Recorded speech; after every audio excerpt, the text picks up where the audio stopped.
আমাদের পুকুর থেকে এই যে আমাদের ছোট পুকুর থেকে পানি নিয়ে আসতেছে, ওই পাশে ছাড়াই দিবে। ওই পাশেও আমরা মরিচের চারা ফেলেছিলাম। নোভাস, এটা নাকি বড় পুকুর। দাঁড়াও মুস্তাকিম, কি করতেছ?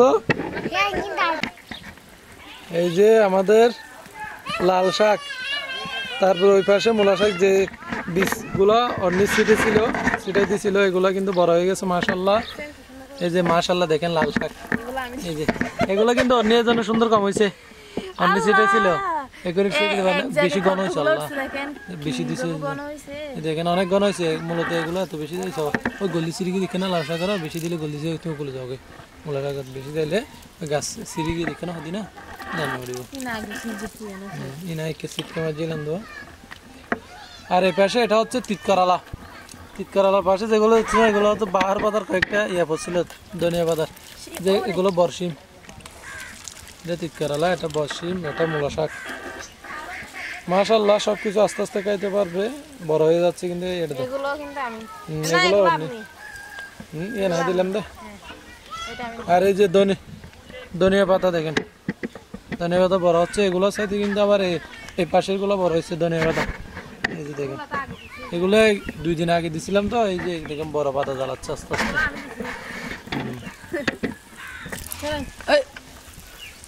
এই যে ওই পাশে কিন্তু মূলা শাক গুলো বড় হয়েছে। এটা হচ্ছে বেগুন চারা, ওগুলো আস্তে আস্তে বড় হচ্ছে। কিন্তু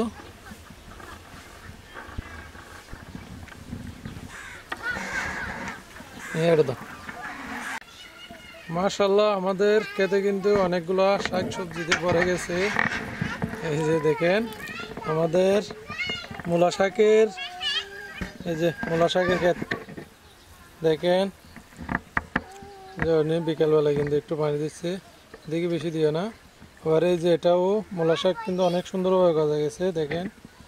যার এদিকে আমাদের এই যে শিম বীজ দিছিলাম, এগুলো উঠে গেছে, বড় হয়ে গেছে, আস্তে আস্তে বড় হচ্ছে।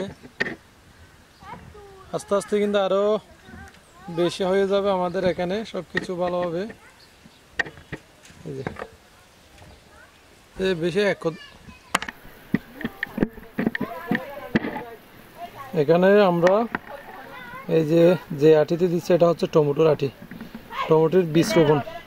না এটা টমেটোর এগুলো পিছনে একটা ঢেঁড়স, পেছনে যেটা, আর সামনে এটা মরিচ, হ্যাঁ এটা বেগুন। এটা জ্বালাইছে তো, ওই তুমি এক জায়গায় সবগুলো ফেলে দিছো, বীজগুলো এক জায়গায় দিচ্ছে, এখানে কীভাবে উঠছে দেখো।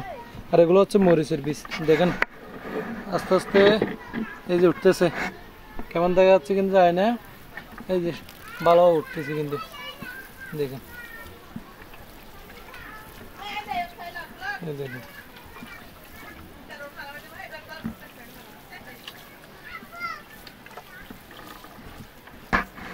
আর এখানেও উঠছে।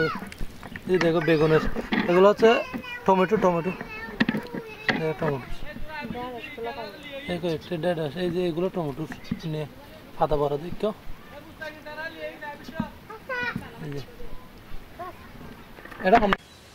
আজকে আমরা আমাদের এই যে বাগানের রোপণের জন্য কিন্তু নিয়ে আসছি নিম গাছ, কারণ নিম গাছ অনেক উপকারী একটা গাছ, অনেক কাজে লাগে স্বাভাবিক মানুষের। তো আমরা এই জায়গায় একটা গর্ত করে নিয়েছি, এখানে কিছু গোবর সার দিছি। তো এমনি আমাদের গ্রামের মাটিগুলো কিন্তু খুবই পুষ্টিকর, তো এই জন্য বাড়তি কোনো সার ইউজ করবো না, আপাতত এমনি রোপণ করে দিব। আর বাইরে যেটা পলিথিন ছিল এটা আমরা ফেলে দিছি, তো এমনি বসাই দিব। তারপর গাছের ইয়া অনুযায়ী আমরা পর্যবেক্ষণ করব কীরকম হয়, কি সমস্যা বা এরকম সব কিছু দেখে বিবেচনা করবো। এখন আপাতত কোনো সার ইউজ করতেছি না, এমনি কিছু গোবর সার দিচ্ছি আমরা মাটির সাথে মিশ্রিত করে।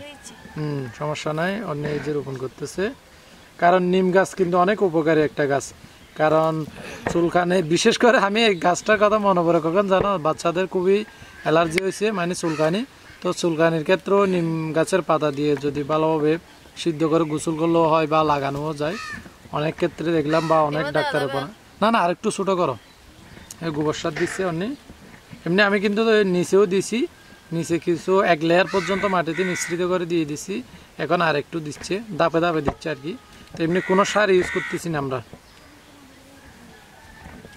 এই যে দেখেন এই গাছটা আমি 50 টাকা দিয়ে নিয়ে আসছি, কিন্তু আমাদের গ্রামে কিন্তু খুঁজলে পাওয়া যায় কিন্তু এই গাছগুলা। তারপর আমি অনেক বড় বড় গাছ পাওয়া যায় গ্রামে। তারপর আমি হ্যাঁ, তারপরও আমি গ্রামে বিশেষ করে এগুলো পাওয়া যায়, কিন্তু আমি এটা বাজার থেকে কিনে আনছি, কারণ এমনি পাড়াতে খুঁজি নেই, আমাদের গ্রামে খোঁজাখুঁজি করি নাই আর কি। কিন্তু আমার বাড়িতে নাই, আমার বাড়িতে কোনো নিম গাছ নেই, এজন্য বিশেষ করে আমার খুবই দরকার হয়, তো নিয়ে আসলাম 50 টাকা দিয়ে। এই যে অনেক বড় আছে, কিন্তু একদম ছোট চারা তা না, পরিচর্যা করলে খুব তাড়াতাড়ি হয়ে যাবে।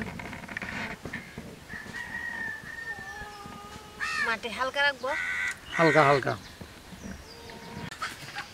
এই যে গোবরগুলো দেখতেছেন, এগুলা কিন্তু আমরা প্রায় 7-8 দিন মতো শুকাই নিয়েছি, একদম শক্ত হয়ে গেছে দেখেন। এগুলা আমরা এখানে হাতল আনি না, হাতল দিয়ে ভেঙে দিলে আর একটু ভালো হয়, একদম জোর জোর করে দিলে। তারপরে এগুলো আমরা উপরে দিচ্ছি, উপরে দিলে মনে করেন যে পানি যখন ছিটাবো তখন এমনি নরম হয়ে যাবে, তখন ভেঙে দিব। তো এরকম আমরা কিন্তু এখানেও দিয়েছি। এখানে আমরা রোপণ করছিলাম বড় আলু, এই যে এই জায়গায়। তো এখানে প্রতিদিন পানি দেওয়া হয়, যার কারণে দেখেন গোবরগুলো শক্ত আছে। এগুলো যদি আমি এরকম করে দিই, যে দেখেন একদম জোর জোর হয়ে যাচ্ছে। তো এরকম হয়ে যাবে যেগুলো আমরা উপরে দিচ্ছি, কিন্তু নিচের গুলো কিন্তু আমরা জোর জোরে করে দিচ্ছি, জোর জোরে করাবে। আর আমরা একটা কুটি দিয়ে সোজা করে দিব, কারণ এমনি এই যে একটু বাঁকালো হয়ে গেছে এদিকে, এই জন্য আমরা একটা কুটি দিয়ে সোজা করে দিব।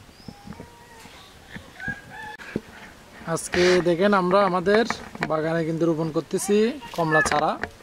এটা হচ্ছে কলপের, এই যে কলপের চারা, কিন্তু আমি নিয়ে আসছি বাজার থেকে। এটা আমার থেকে নিচে 150 টাকা।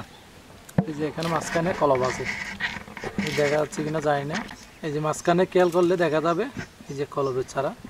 তো আমি দুইটা নিয়েছিলাম 200 টাকা দিয়ে, একটা কলপের এই যে এটা, আরেকটা হচ্ছে যে ওই যে নিম গাছ। এই দুইটা, এটা 50 টাকা নিচে, এটা 150 টাকা, মোট 200 টাকা। এই যে আমরা কিন্তু গত অলরেডি করে ফেলছি রোপণের জন্য। দেখেন এখানে কিছু গোবর সার দিয়ে দিছি, শুকনো গোবর। এই যে অন্য পলিথিনটা একটু কেটে নিচ্ছে, অনেক শেকড় হয়ে গেছে। আস্তে আস্তে শেকড় গুলা যেন ছিঁড়ে না যায় বা ইয়ে হয়ে না যায়, নষ্ট হয়ে গেলে তাইলে চারার ক্ষতি হবে। আস্তে আস্তে করো, কিন্তু পলিথিনটাও নিয়ে নিতে হবে, কারণ শিকড় গুলা যেন বাইরে ভালোভাবে হয়ে যায়। এই জন্য তো পলিথিনটা ছিঁড়ে ফেলতে বলতেছে। মাটিগুলো এখানে ভেতরে ফেলো, ভেতরে।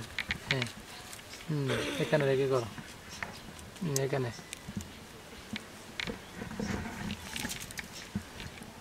দাগা নাই তো বলি। আমাদের কমলা চারা কিন্তু বসাই দিয়েছে, সোজা করে বসো। হ্যাঁ হয়েছে, হ্যাঁ ঠিক আছে। জোর জোরে মাটি, জোর জোরে, এগুলো না এগুলো না, জোর জোরে মাটি দিবা।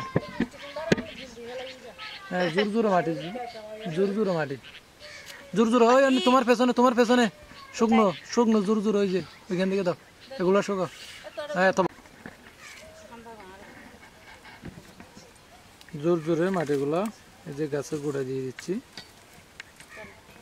আর আমাদের সবজি বাগানের দেখেন সব মাটির মাঝখানে। এগুলো কিন্তু আমরা যেন বেগুন গাছ রোপণ করছি, টমেটো, এগুলো বড় হতে হতে আমরা মূলা শাক, লাল শাকগুলো খেতে পারবো। দেখেন এখানে অনেক ধরনের চারা রোপণ করা হয়েছে। ওই যে ওইদিকেও দেখেন মূলা শাক, লাল শাক, আর এই যে পাশে